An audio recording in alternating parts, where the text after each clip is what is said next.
dadweynaha maanta halkan isugu yimi madaxda heer qaran iyo heer gobol iyo heer degmo iyo madax dhaqameedka dhalinyarada iyo haweenka iyo odayaasha dhammaantiin baanan idinkaga reebin. Assalaamu calaykum waraxmatullaahi wabarakaatu. mar laba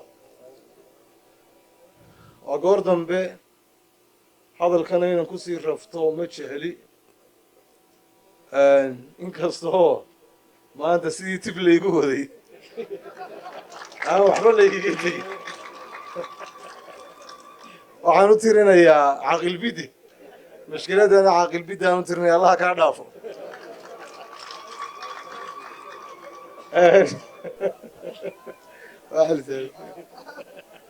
ninkii la odhan jiray ilaahay u naxariistay cabdillaahi afdhuub ee gabayga jacburkaa lagu sheegi jiray ayaa wuxuu yidhi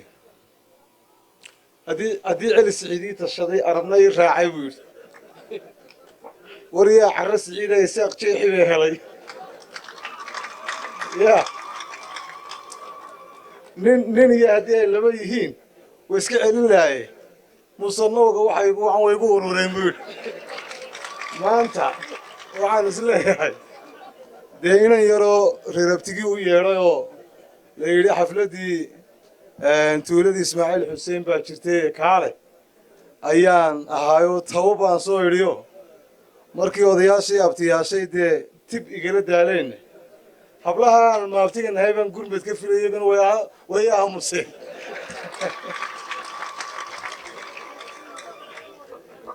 intaas waa kaftan.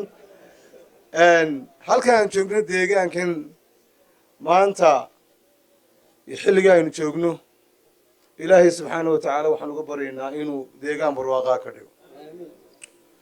annagu gacan baanu ku leenahay, mid horena waan ka geysanay, ta dambena hadday tahay saldhigiyo haddii ay tahay maaragtay waxyaabihii kale iskuul iyo waxyaabihii kale ay degmadu u baahnayd shakhsiyanna waan uga qayb qaadanaya, dowlad hoose ahaana waan uga qayb qaadanayna. wadadan inta badan la sheegayna wasiir cabdillaahi bakar baa sameeyeyo isagaynu odhan doonaa wasiir sawdurki baas.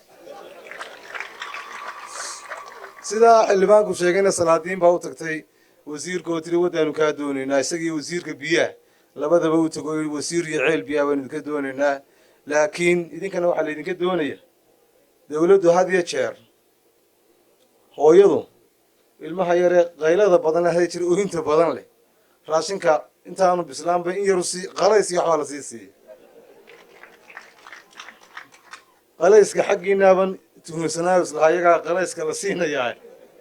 haddaa dee maanta qalayskii laydinka horreeyey waxaan isleeyahay way idiin furan tahay inaad dowladda iyo madaxweynahaba u tagtaan oo wixii looga baahan yahay dalka iyagaa u xooga iyagaana u xoolaa dee la yidhaha war madaxweyne ama wasiir hebel waxaasaanu kaaga baahan. waana idin berbergelaynaa, waana idin tilmaamaynaa biidni illaah.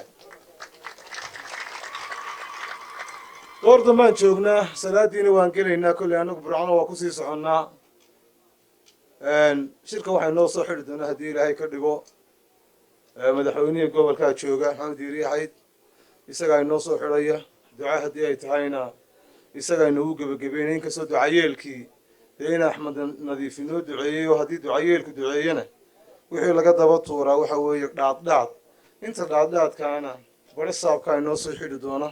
dhammaantiinba subxaana wa tacaala ilaahay sharafa idin saaro, waana mahadsantihiin. intaa yare laygu tuurtuureen cafis iyo musaamax. asalaamu calaykum waraxmatullahi wabarakatu.